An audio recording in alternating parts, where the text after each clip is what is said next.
నేను ప్రధానంగా డే 1 నుంచి నేను ఒకటే చెప్తున్నాను, ఎందుకు, ఏమిటి, ఎలా.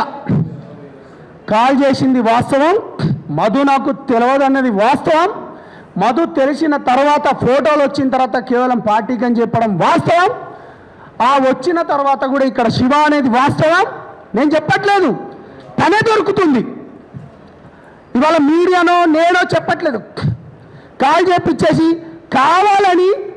కావాలని కొంతమందిని ప్రెస్ మీట్ పెట్టిస్తుండ్రు.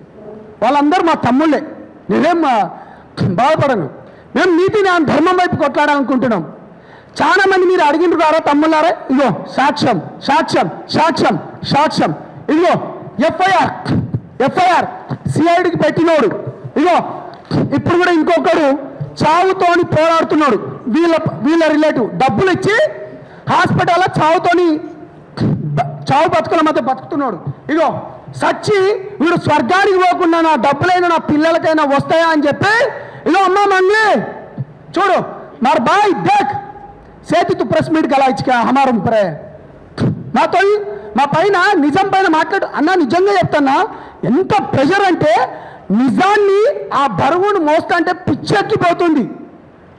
ఇన్ని అబద్ధాలా దగ్గరున్నాడు కదా, సిఐడి కేసులు ఉన్నాయి కదా అన్న. మీకు ఇవాళ తెలియదు అన్న, ఒక కేసును ఎంత ఈజీగా నీరు గారు చేస్తారో తెలియదా.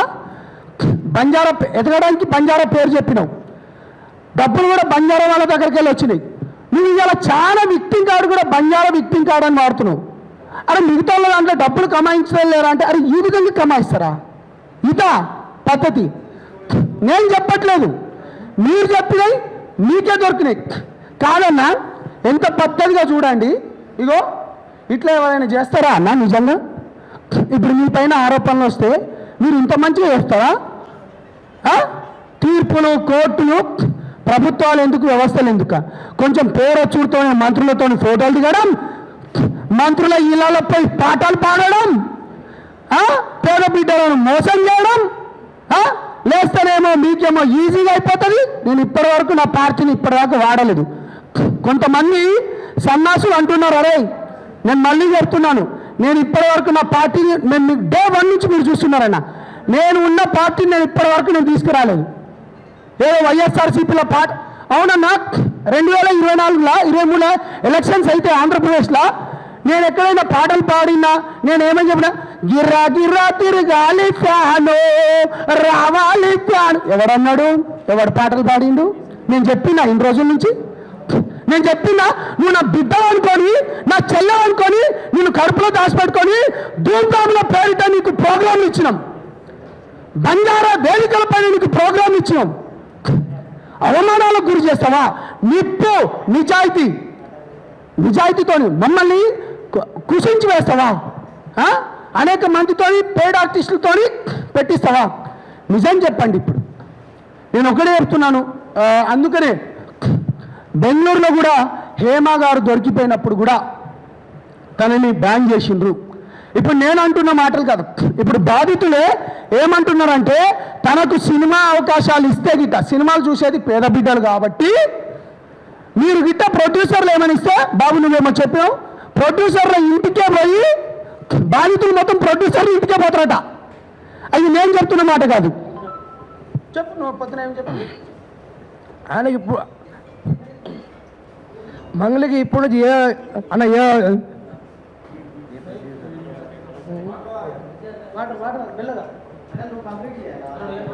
అన్న నేను ఏమంటున్నా అంటే, చాలా క్లియర్గా చెప్తున్నాం, బాధితుల పక్షాన్ని నిలబడతాం. ఎంత మీరు భయభ్రాంతులకు గురి చేసినా, లేకపోతే మీకు మంత్రులు మీ చేతిలో ఉన్నారు కావచ్చు అంటే ఏంది, మినిస్టర్ ఆడియో కూడా ఇప్పుడు నేను వినిపిస్తా. ఎంత దౌర్భాగ్యం అంటే అన్న, నేను మీకు చూపిస్తా ఆధారాలు అన్నారు కదా, ఇగో ఆధారాలు చూపిస్తాను. మినిస్టర్ వాళ్ళ మనవడి ఇతను, కర్ణాటక మనవడి ఇతను,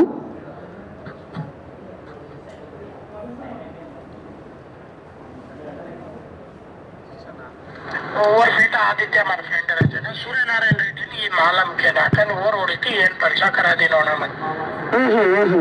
सूर्यनारायण रेड्डी का इनकी दो सर हमारा कैस्टिंग वाला मोट बिजनेसमैन आवा इमा मंगले भी शेयर होल्डर आवा और ओन ब्रदर का तो मैं गूगल एम कारण दीतो ఓకే ओन ब्रदर आओ का कल की भगवान है पूछे नंबर ఓకే ओन ब्रदर के मालूम है दार पर से काय फर्स्ट इन एक दियो ना आए बातें करे रो आज से ती करे ये कोड़ा अधिकारी में आयो ये कोड़ा डिफेंडर करे में आयो कोण कोण आहे ना जना ये हेमाकांत रेड्डी ओ शिव ये कोण आहे हेमाकांत शिव ये कोण आहे शिव का तो शिव चव्हाण मंगलीर भाई मंगले संत भाई हो ये कोण आहे డిఫెండర్ కారు ఫార్చునర్ కార్లు అన్న ఆడియోలో ఏముందంటే ఆ మినిస్టర్ వాళ్ళ మనవాడు ఏం చెప్తుందంటే నా దగ్గర గతంలో కూడా ప్రోగ్రాం దగ్గరకు కూడా వచ్చినాయి వీళ్ళు నా పక్కనే ఇప్పుడు వీళ్ళ ల్యాండ్ పక్కనే అంటే ల్యాండ్ కూడా కొనిస్తాం ల్యాండ్ పైన పెట్టుబడులు పెట్టిస్తాం దీంట్లో ఇది ఎవరెవరైనా నేను చెప్పట్లేదు అతను చెప్తున్నాడు అన్నట్టు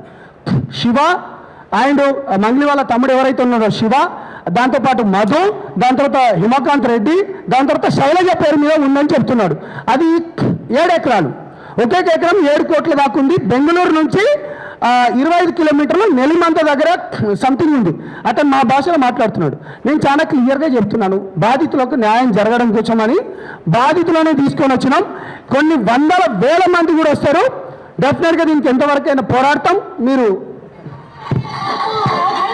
ఏది అంతే ఇక్కడ ఇదో సంబంధం లేదనుకున్న దానికి ఇది ఆల్రెడీ మీ దగ్గరకు వచ్చేసినాయి ఈ వీడియోలు ఈ పార్టీలో ఇక్కడ మధు కూడా ఉన్నాడు అన్నీ ఉన్నాడు సో నేను ఏమంటున్నా అంటే అన్న వాళ్ళు 1 to 1 తీసుకుంటారు ప్రతిశతం నేను ఒకటే చెప్తున్నా నీతి నిజాయితీ ధర్మంతో మేము పోరాడుతున్నాం 2 తెలుగు రాష్ట్ర ప్రజలారా నిజాన్ని బతికించడానికి అని చెప్పి మేము ఎంత తాపత్రయపడుతున్నామో ఆ బాధలు మాకు తెలుసు ఇగో ఇక్కడ కేసులైనవి ఇదిగో ఇక్కడ చనిపోయినవి ఇదిగో ఇక్కడ శివతోని ఉన్నవి ఇదిగో దానితో పాటు ఒకడు చావు బతుకుల మధ్యలో ఉన్నది ఇదిగో దీంతో పాటు మంగ్లీ రాలేదనుకున్న కాడికి అక్కడ ఇంటిది ఇదిగో వీళ్ళు కట్టిన రిసీప్ట్లు ఇదిగో ఎఫ్ఐఆర్ దీంతో పాటు మంత్రి గారి మనవడు ఎవరైతే ఉన్నాడో తన దగ్గర నుంచి 80 లక్షలు తీసుకున్నది అది సో నేను ఒకటే అంటున్నాను నీతి నిజాయితీ ధర్మం వైపు పోరాడి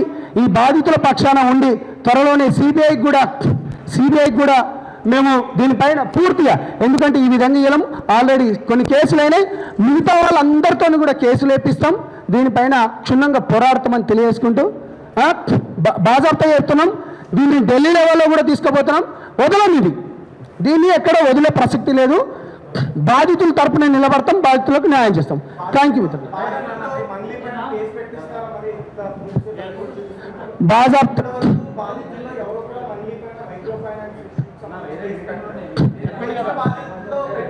కర్ణాటకలో ఆల్రెడీ కేసు కాబోతుందని తను నిన్ననే మాట్లాడాడు డెఫినెట్గా చెప్తున్నాను ఎందుకంటే ఈ 80 లక్షల దాని గురించి మాట్లాడిండు చూడాలి దాంతో పాటు ఇప్పుడు ఎవరైతే మంగ్లీ గారిని చూసిండు ఇతను ఆటో నడుపుకుంటూ ఉంటాడు నేను 2-3 సర్వీసులు మా ఊర్లో మంగ్లీ వచ్చింది మీడియా వాళ్ళకు చాలా చాలా కృతజ్ఞతలు ఎందుకంటే మీరు లేకపోతే నిజంగా వీళ్ళందరూ ఇంత దూరం రాకపోయేవాళ్ళు మీరు ఇంకా కూడా అంటే ఎవరైతే ఇక్కడికి వచ్చినారో బాధితులు వాళ్ళు నిజంగా చాలా భయపడుతున్నారు వీళ్ళే కాదు మమ్మల్ని కూడా భయపడుతున్నారు చాలా మంది ఫోన్లు చేసి కాల్స్ చేసి చాలా చాలా భయపడుతున్నారు నేను వాళ్ళకు కూడా చెప్తున్నాను ఏదున్నా మేము లీగల్ యాక్షన్ తీసుకుంటాం మీరు పిచ్చి మాటలు మాట్లాడితే మాత్రం లీగల్ యాక్షన్స్ పక్కా తీసుకోవాల్సి వస్తుంది ఈరోజు సంపత్ నాయక్ గారిని నమ్మో అశోక్ గారిని నమ్మో ఇంతమంది బయటకు వస్తున్నారు నెక్స్ట్ కూడా చాలా మంది రాబోతున్నారు అండ్ నేను ఇక్కడ ఒక్కటొక స్టేట్మెంట్ ఇద్దామనుకుంటున్నా ఇన్ని రోజులు మంగ్లీ గారికి సంబంధం లేదు అన్నారు కదా డైరెక్ట్లీ అండ్ ఇండైరెక్ట్లీ మంగ్లీ గారికి సంబంధం ఉంది కాబట్టే వాళ్ళ తమ్ముడు మూటలు మోసినట్టు డబ్బుల బాగులు ఎందుకు మోసాడు నా తమ్ముడు అండి నా తమ్ముడికి ఏం తెలియదు ఈయననే నా డబ్బులు తీసుకున్న ఫేస్ అని అడిగారు మంగ్లీ గారు మరి మీ తమ్ముడే కదా శివ చౌహాన్ అంటే మీ తోడబుట్టిన తమ్ముడే కదా ఇప్పుడు మీరు ఎవరికి ఆన్సర్ చెప్పుకుంటారు ఎలాగ ఆన్సర్ చెప్పుకుంటారు చెప్పండి అండ్ ఎవరైతే మిగతా నాయకులు అందరూ ఉన్నారో ఈ అమ్మ కూడా మన గిరిజన బిడ్డే ఈ అమ్మ కాలు పట్టుకుందంట మీరు ఇప్పటికైనా ఆలోచించి బయటకు రావాల్సిందిగా నేను కోరుకుంటున్నాను మిగతా నాయకుల్ని కూడా థ్యాంక్ యూ